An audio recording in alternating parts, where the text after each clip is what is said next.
नमस्कार माझ्या स्वामी भक्तांनो, जय जय स्वामी समर्थ। सर्वप्रथम आपल्या ब्रह्मांड नायक श्री स्वामी समर्थ महाराजांच्या चरणी माझा कोटी कोटी प्रणाम। माझ्या सर्व स्वामी भक्तांना स्वामी प्रगट दिनाच्या मनपूर्वक स्वामीमय शुभेच्छा। मित्रांनो, 20 मार्च 2026 हा दिवस आपल्यासाठी खूप पवित्र आणि खास आहे, कारण या दिवशी आपल्या अक्कलकोट निवासी श्री स्वामी समर्थ महाराजांचा प्रगट दिन आहे। स्वामींचा हा दिवस म्हणजे आपल्या स्वामी भक्तांसाठी जणू काही दुसरी दिवाळीच असते। आपण या दिवसाची खूप आतुरतेने वाट पाहत असतो आणि मनापासून सेवा करण्याची इच्छा आपल्या प्रत्येकाच्या मनात असते।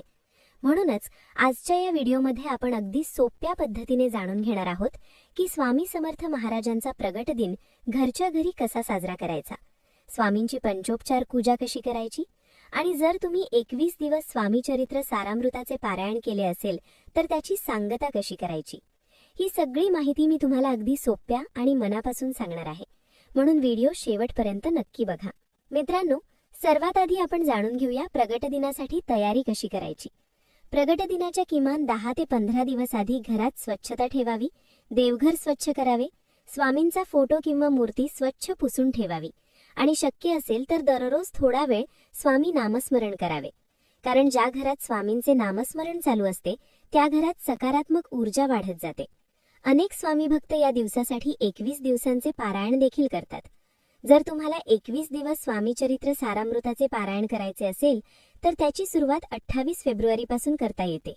या 21 दिवसांच्या सेवेमध्ये काही साधे नियम पाळले तर अधिक चांगले मानले जाते, जसे शक्य असेल तर ब्रह्मचर्य पालन करणे, साधे सात्विक शाकाहारी भोजन करणे, कांदा लसूण टाळणे आणि रोज ठरलेल्या वेळी पारायणाला बसणे। सकाळी किंवा संध्याकाळी मन शांत करून स्वामींचे नामस्मरण करत पारायण केले तर मनालाही शांती मिळते आणि स्वामींची कृपादृष्टी देखील प्राप्त होते।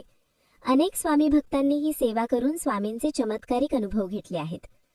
आता आपण जाणून घेऊया प्रगट दिनाच्या दिवशी स्वामींची पंचोपचार पूजा कशी करायची।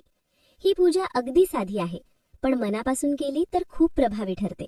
सर्वप्रथम देवघरात स्वच्छ चौरंग किंवा पाट ठेवून त्यावर स्वच्छ पिवळे किंवा लाल वस्त्र अंथरावे। त्यावर स्वामी समर्थ महाराजांचा फोटो किंवा मूर्ती स्थापित करावी। त्यानंतर स्वामींना फुले अर्पण करावीत आणि मनापासून नमस्कार करावा। पूजेसाठी लागणारी सामग्री म्हणजे धूप, दिवा, फुले, चंदन, नैवेद्य, फळे किंवा मिठाई, पान, सुपारी आणि शक्य असेल तर पंचामृत म्हणजे दूध, दही, साखर, मध आणि तूप। सर्वप्रथम स्वामींना आसन अर्पण करायचे आणि ओम स्वामी समर्थाय नमः हा मंत्र 11 वेळा म्हणायचा। त्यानंतर स्वामींच्या चरणी पाद्य अर्पण करायचे, म्हणजेच थोडेसे पाणी अर्पण करायचे। त्यानंतर आचमन अर्पण करायचे, म्हणजे स्वामींना पवित्र पाणी अर्पण करायचे। पुढे स्नानाची प्रक्रिया येते। जर तुमच्या घरी स्वामींची मूर्ती असेल तर तुम्ही पंचामृताने किंवा स्वच्छ पाण्याने अभिषेक करू शकता। अभिषेक करताना मनात सतत श्री स्वामी समर्थ हा नामजप चालू ठेवावा, कारण प्रगट दिनाच्या दिवशी स्वामी तत्व 1000 पटीने जागृत असते आणि त्या दिवशी केलेले नामस्मरण खूप फलदायी मानले जाते। अभिषेक झाल्यानंतर मूर्ती स्वच्छ कपड्याने पुसून घ्यावी आणि स्वामींना स्वच्छ वस्त्र अर्पण करावे। त्यानंतर चंदन लावावे, फुले आणि हार अर्पण करावा, धूप आणि दीप अर्पण करावा। यानंतर स्वामींना नैवेद्य दाखवावा। नैवेद्यामध्ये तुम्ही शिरा, फळे, मिठाई किंवा घरात बनवलेला साधा सात्विक पदार्थ अर्पण करू शकता। त्यानंतर स्वामी समर्थ महाराजांची आरती करावी। ज्या आरत्या तुम्हाला आवडतात त्या प्रेमाने म्हणाव्यात। आरतीनंतर काही वेळ शांत बसून स्वामी नामस्मरण करावे आणि मनातल्या मनात स्वामींचे आभार मानावे, कारण स्वामींनी आपल्याला दिलेले आशीर्वाद आणि साथ हीच आपल्या आयुष्याची खरी संपत्ती आहे। आता जर तुम्ही 21 दिवस स्वामी चरित्र सारामृताचे पारायण केले असेल तर त्याची सांगता प्रगट दिनाच्या दिवशी करणे अत्यंत शुभ मानले जाते। उदाहरणार्थ, पहिले पारायण 28 फेब्रुवारी ते 5 मार्च, दुसरे पारायण 6 मार्च ते 13 मार्च आणि तिसरे पारायण 14 मार्च ते 20 मार्च, अशा प्रकारे 3 पारायण पूर्ण होऊ शकतात। प्रगट दिनाच्या दिवशी सकाळी स्वामींची पूजा करून पारायणाचे शेवटचे प्रकरण वाचावे आणि त्यानंतर स्वामींना नैवेद्य अर्पण करावा। यालाच उद्यापन किंवा सांगता असे म्हणतात। या सांगतेसाठी मोठे विधी करण्याची गरज नसते। स्वामींची सेवा नेहमी साधी आणि मनापासून असावी हेच महत्त्वाचे असते। मित्रांनो, आता शेवटी अजून एक सुंदर आणि महत्त्वाची गोष्ट जाणून घेऊया, ती म्हणजे स्वामी समर्थ महाराजांना कोणता नैवेद्य आवडतो। अनेक भक्तांच्या मनात हा प्रश्न असतो की प्रगट दिनाच्या दिवशी स्वामींना काय नैवेद्य दाखवावा. तर सर्वात आधी एक गोष्ट लक्षात ठेवा, स्वामी समर्थ महाराजांना सात्विक आणि शाकाहारी नैवेद्य अत्यंत प्रिय असतो. त्यामध्ये गोड पदार्थ असू शकतात, तसेच तिखट पदार्थ देखील असू शकतात. पण सर्वात महत्त्वाची गोष्ट म्हणजे नैवेद्य दाखवताना भक्तिभाव आणि मनाची शुद्धता असणे. स्वामींना आवडणाऱ्या नैवेद्यामध्ये सर्वात प्रसिद्ध पदार्थ म्हणजे पुरणपोळी. प्रगट दिनासारख्या मोठ्या दिवशी अनेक स्वामी भक्त पुरणपोळीचा नैवेद्य करतात. तुपात छान भाजलेली गोड पुरणपोळी स्वामींना अर्पण केली जाते आणि अनेक ठिकाणी पारायणाच्या उद्यापनासाठीही पुरणपोळीचा नैवेद्य विशेष मानला जातो. तसेच बेसनाचे लाडू हा देखील स्वामींना आवडणारा एक प्रसिद्ध नैवेद्य आहे. तुपात छान भाजलेले बेसन, त्यामध्ये साखर आणि थोडेसे ड्रायफ्रुट्स घालून तयार केलेले लाडू स्वामींना अर्पण केले तर ते खूप शुभ मानले जाते. आणखी एक गोष्ट अनेकांना माहिती नसते, पण स्वामी समर्थ महाराजांना तिखट पदार्थ देखील आवडतात. म्हणून अनेक भक्त प्रगट दिनाच्या दिवशी गरमागरम कांदा भजी देखील नैवेद्य म्हणून अर्पण करतात. तसेच बासुंदी पुरी किंवा खीर पुरी हा गोड पदार्थ देखील स्वामींना अर्पण केला जातो.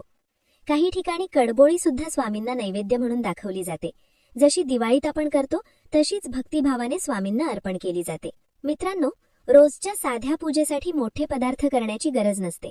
रोजच्या पूजेमध्ये दूध भात, दही भात किंवा साधे पोहे देखील नैवेद्य म्हणून अर्पण केले तरी स्वामी आनंदाने स्वीकारतात. पण प्रगट दिनाच्या दिवशी शक्य असेल तर एक संपूर्ण ताट मांडू शकता.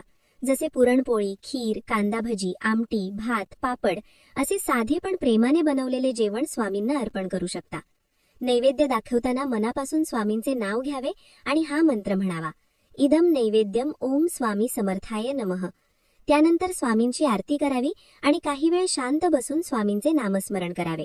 कारण भक्तिभावाने आणि प्रेमाने दाखवलेला नैवेद्य स्वामी समर्थ महाराज नक्कीच ग्रहण करतात. या दिवशी शक्य असेल तर दान करणे देखील खूप पुण्यदायी मानले जाते. तुम्ही एखाद्या गरजू व्यक्तीला अन्नदान करू शकता, मंदिरात फळे दान करू शकता किंवा गरिबांना वस्त्रदान करू शकता. कारण दान हे स्वामी सेवेमधील एक मोठे पुण्यकार्य मानले जाते. मित्रांनो, सर्वात महत्त्वाची गोष्ट म्हणजे या दिवशी स्वामींकडे काही मागण्याऐवजी त्यांच्याप्रती कृतज्ञता व्यक्त करावी. कारण स्वामी समर्थ महाराज सदैव आपल्या भक्तांच्या पाठीशी उभे असतात. स्वामींचे एक वचन आहे, भिऊ नकोस, मी तुझ्या पाठीशी आहे. आणि हे वचन प्रत्येक स्वामी भक्ताच्या आयुष्यात खरे ठरते. म्हणून या पवित्र प्रगट दिनाच्या दिवशी मनापासून सेवा करा, नामस्मरण करा आणि स्वामींना धन्यवाद द्या. मित्रांनो, शेवटी एक छोटी पण खूप महत्त्वाची गोष्ट सांगते. प्रगट दिनाच्या दिवशी एक छोटी सेवा नक्की करा आणि ती म्हणजे स्वामी नामस्मरण. त्या दिवशी जेवढा वेळ मिळेल तेवढा वेळ फक्त एकच मंत्र मनात म्हणत राहा, श्री स्वामी समर्थ, श्री स्वामी समर्थ. चालता, बोलता, उठता, बसता, काम करताना, स्वयंपाक करताना जिथे जिथे शक्य आहे तिथे तिथे स्वामींचे नाव घ्या. कारण प्रगट दिनाच्या दिवशी स्वामी तत्व 1000 पटीने जागृत असते आणि त्या दिवशी घेतलेला प्रत्येक नामजप खूप मोठे पुण्य देते असे संतांनी सांगितले आहे. म्हणून त्या दिवशी किमान 108 वेळा तरी स्वामींचा जप करा किंवा जपमाळेवर एक माळ पूर्ण करा. आणखी एक सुंदर सेवा म्हणजे त्या दिवशी एखाद्या गरजू व्यक्तीला मदत करा. एखाद्याला पाणी द्या, एखाद्याला अन्न द्या किंवा एखाद्या गरीब व्यक्तीला फळे द्या. कारण स्वामी समर्थ महाराजांना अन्नदान आणि दयाभाव खूप प्रिय आहे. जेव्हा आपण एखाद्या गरजूला मदत करतो तेव्हा ती सेवा थेट स्वामींच्या चरणी पोहोचते असे मानले जाते. म्हणून प्रगट दिनाच्या दिवशी नामस्मरण आणि दान ही 2 सेवा नक्की करा. आणि शेवटी मनापासून एकच प्रार्थना करा, स्वामी, माझ्या कुटुंबावर तुमची कृपा अशीच राहू द्या. आम्हाला चांगले विचार द्या, चांगली कर्म करण्याची बुद्धी द्या आणि सदैव तुमच्या नामस्मरणातच ठेवाच. कारण स्वामी भक्तासाठी स्वामींची साथ हीच सर्वात मोठी संपत्ती असते. माझ्या सर्व स्वामी भक्तांना पुन्हा एकदा स्वामी प्रगट दिनाच्या हार्दिक शुभेच्छा. जय जय स्वामी समर्थ. जर हा व्हिडिओ तुम्हाला आवडला असेल तर लाईक करा, शेअर करा आणि आपल्या चॅनलला नक्की सबस्क्राईब करा आणि कमेंटमध्ये नक्की लिहा, श्री स्वामी समर्थ. जय गुरुमाऊली.